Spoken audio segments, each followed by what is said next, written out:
जी next जो है वो मॉलिक्यूलर क्लॉक हाइपोथेसिस को हम डिस्कस करते हैं।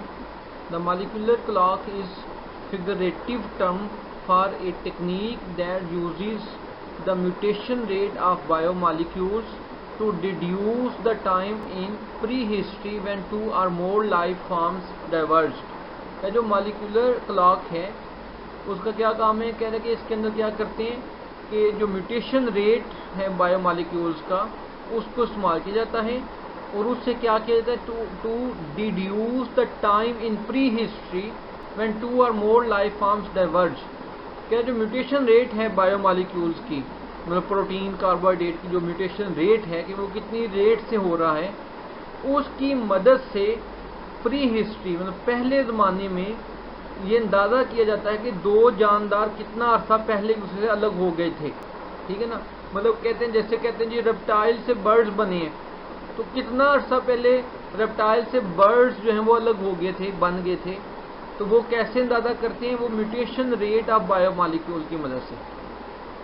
कह रहे हैं amount of genetic difference between sequences is a function of time since separation.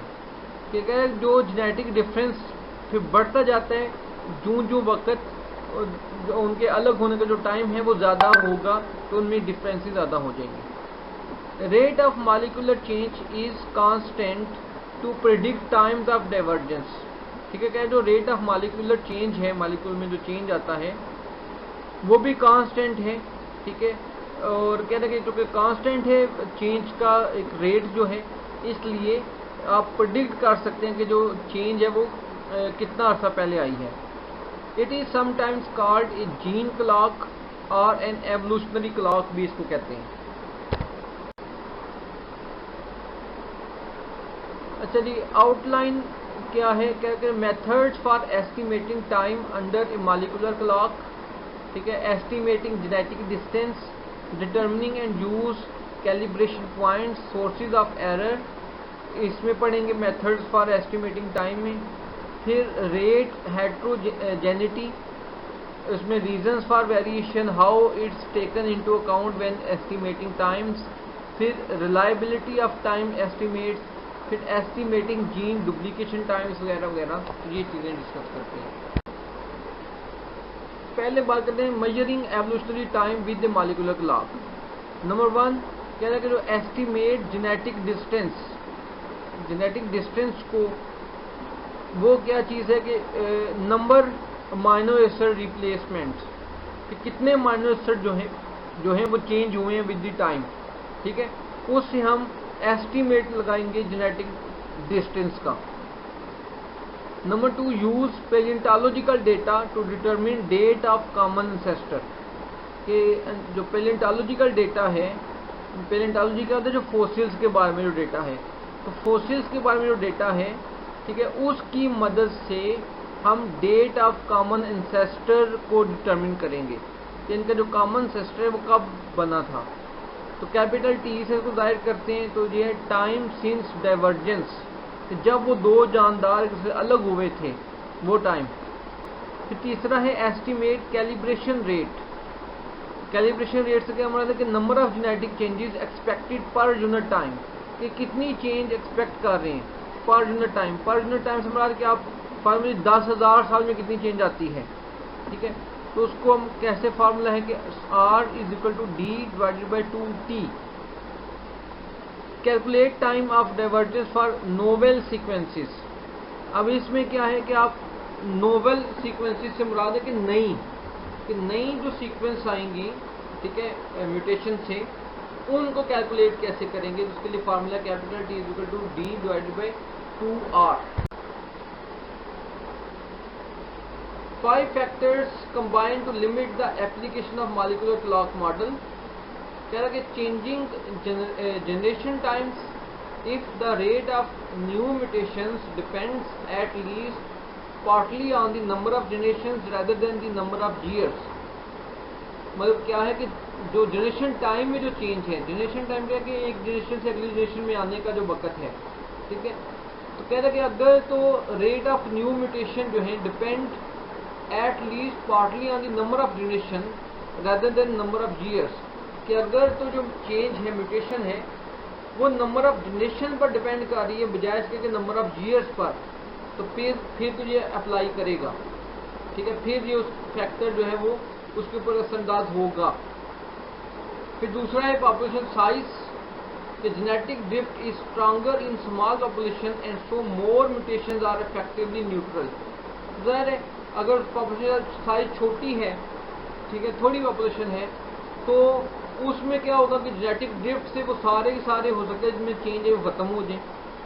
तो ये भी जो है मॉलिक्यूलर जो क्लॉक है उसके ऊपर असरअंदाज होते हैं पॉपुलेशन साइज में।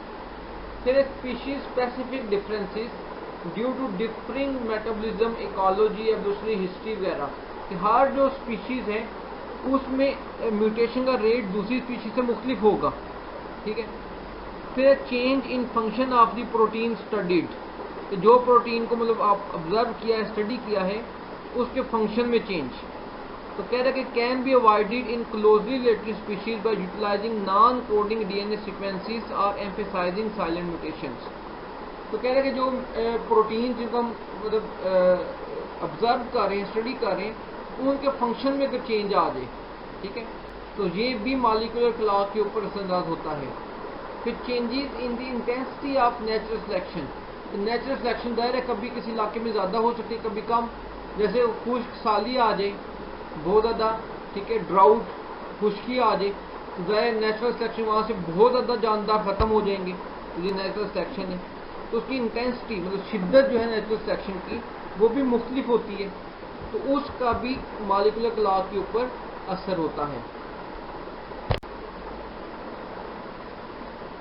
अच्छा जी, applying a molecular clock the origin of HIV, ठीक है, एक समझ लेंगे एज एग्जाम्पल जो है कि मॉलिक्यूलर क्लॉक को हम अप्लाई करते हैं HIV के ऊपर। क्या है, जो phylogenetic analysis shows that HIV is descendant from viruses that infect chimpanzees and other primates. तो कह रहे हैं कि जब phylogenetic analysis, phylogenetic mean ancestors में देखा गया, जब इसको ऑब्जर्व किया तो पता चला कि जो HIV है वो किन वायरसेस से निकला है, डिसेंडेंट है उन वायरसेस का जो चिंपैंजीज और दूसरे प्राइमेट्स में इन्फेक्शन काज करते थे, ठीक है। मतलब कुछ वायरसेस थे जो चिंपैंजीज में दूसरे प्राइमेट्स के अंदर मुख्तलिफ इन्फेक्शन काज करते थे। HIV उनका डिसेंडेंट है। HIV spread to human more than once, ये इंसानों में तो कई दफ़ा फैल चुके, कई इलाकों में मतलब वबा की शक्ल। Comparison of HIV samples shows that the virus evolved in a very clock-like way. तो कह रहे हैं इसको अगर चेक करें तो उससे पता चला कि ये भी बिल्कुल मॉलिक्यूलर क्लॉक की तरह ही ये इवॉल्व हुआ है। Application of a molecular clock to one strain of HIV suggests that strain spread to humans during the 1930s. जब उन्होंने मॉलिक्यूलर क्लॉक जो भी हम पढ़ रहे हैं को अप्लाई किया इसके एक स्ट्रेन पर, देखिए वायरस की किस्म को स्ट्रेन कहते हैं। जैसे आपने डेंगू वायरस को आम सुना होगा कि डेंगू वायरस के 4 स्ट्रेन हैं या सीरोटाइप हैं, ठीक है ना। तो सादा अल्फाज में स्ट्रेन से मतलब एक किस्म, ठीक है।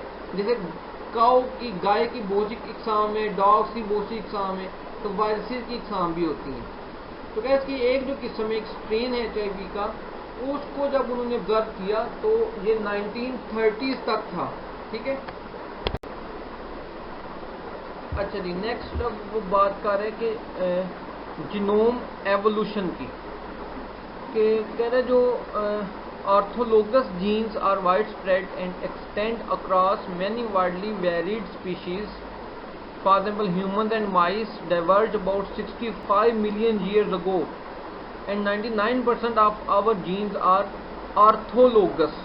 ऑर्थोलोगस का मतलब क्या होता है कि वो जीन्स जो समझ के कॉमन है, जो 2 या 2 से मुख्तलिफ जो स्पीशीज हैं, मुख्तलिफ जानदार हैं, उनमें ये पाए जाएं, ठीक है।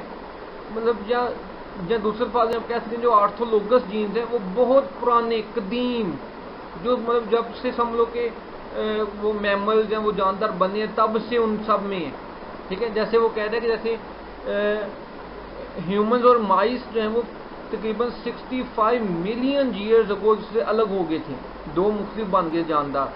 उसके बावजूद 99% जो जीन्स हैं हमारे और माइस के अंदर वो ऑर्थोलोगस हैं। ठीक है, ऑर्थोलोगस में पुराने उस वक्त से वो एक जैसे ही चले आ रहे हैं। ठीक है, gene number and the complexity of an organism are not strongly linked. जो जीन की तादाद है और जो इनके अंदर जो वेरिएशन हैं, कॉम्प्लेक्सिटी है, ठीक है, ये भी जो जानदारों के अंदर हैं वो स्ट्रांगली लिंक्ड नहीं है। ठीक है, for example humans have only 4 times as many genes as yeast a single celled eukaryotes. अब देखिए, जीस्ट क्या एक सिंगल सेल पर मुश्तमिल जानदार है और हम लाखों करोड़ों सेल पर मुश्तमिल हैं। ठीक है, उसके बावजूद जो है वो कह रहा है कि जो जानदारों के अंदर जो जीन की तादाद है वो उस जानदार की कॉम्प्लेक्सिटी के साथ ताल्लुक नहीं है। तो इंसान इतना कॉम्प्लेक्स है, इतना liver, stomach, brain, digestive system, eyes, इतना कुछ है, और जो जीस्ट है वो सिंगल सेल पर मुश्तमिल यूकैरियोट है। लेकिन उसके बावजूद हमारे और उसके जीन की तादाद में कोई बहुत फर्क नहीं। हमारा सिर्फ 4 गुना ज़्यादा जीन है। ठीक है, 4 times ज़्यादा है। ठीक है, ठीक है, genes in complex organisms appear to be very versatile and each gene can perform many functions. ठीक है, क्या जो कॉम्प्लेक्स जानदार हैं उनमें जो जीन्स हैं वो बड़े वर्सेटाइल हैं। वर्सेटाइल मीन के मुख्तलिफ काम करने वाले, कि एक ही जीन जो एक से ज़्यादा फंक्शन परफॉर्म कर सकता है। ठीक है, तो जो हायर ऑर्गेनिज्म में कॉम्प्लेक्स जानदार हैं उनके जीन वर्सेटाइल होते हैं। वर्सेटाइल मीन एक वक्त में एक से ज़्यादा मुख्तलिफ काम करने वाले। फाइलोजेनेटिक ट्री एक टर्म है, तो उसमें ये आप लोग पहले भी शायद जानते हैं इसके बारे में। तो इसमें एक टर्म है फाइलॉजनी। फाइलॉजनी का मतलब is the evolutionary history of A species, a group of related species. क्योंकि एवोल्यूशनरी हिस्ट्री का कौन किस से बना, कितने हजार साल पहले वो किस जानदार से बना था, उसका एंसेस्टर कौन था। ठीक है, taxonomy is the order, division and naming of organisms. तो टेक्सोनोमी का मतलब क्या है, जिसमें आप जानदारों की डिवीजन और उनके नाम रखते हैं, उनकी क्लासिफिकेशन करते हैं। A taxonomic unit at any level of hierarchy is called a taxon. तो टेक्सोनोमी का जो हायरार्की है उसमें जो यूनिट हैं वो टेक्सॉन कहलाते हैं। जैसे फाइलम एक टेक्सा है, ठीक है, एक टेक्सॉन है, सिंगुलर टेक्सॉन, प्लूरल होगा तो टेक्सा होगा। फाइलम एक टेक्सॉन है, क्लास दूसरा, ठीक है, फिर order, family, genus, species, so on, ये सारे के एक एक टेक्सॉन है, कैटेगरी है। Systematics depict evolutionary relationships in branching phylogenetic trees. क्या जो सिस्टमैटिस्ट हैं जो ये क्लासिफिकेशन करते हैं वो फाइलोजेनेटिक ट्री बनाते हैं और ट्री की मदद से जानदारों में जो एवोल्यूशनरी रिलेशनशिप है उसको उजागर करते हैं, उसको बताते हैं। A phylogenetic tree represents a hypothesis about evolutionary relationships. क्या जो फाइलोजेनेटिक ट्री है ये एवोल्यूशनरी रिलेशनशिप को हाईलाइट करता है, बताता है कि कौन सा जानदार किससे कितने हजार साल पहले अलग हुआ था। Each branch point represent the divergence of 2 species. जहां से मतलब ब्रांच बनती है, जैसे दरख्त में ब्रांच बनती है, शाख, तो जिस जगह से वो शाख निकलती है वो डाइवर्जेंस है। ठीक है, 2 में मतलब 2 शाखा तकसीम कि वहां से 2 स्पीशीज अलग हुई हैं। Sister taxa are groups that share an immediate common ancestor. तो सिस्टर टेक्सा क्या है, जिनका एंसेस्टर कॉमन हो। मिसाल के तौर पे फॉर एग्जाम्पल ह्यूमंस और हम कहते हैं जी माइस, चूहे जो हैं, ठीक है, इन दोनों की क्लास जो है क्लास मेमेलिया है, तो दोनों का जो है वो कॉमन है, तो ये सिस्टर टेक्सा होगा।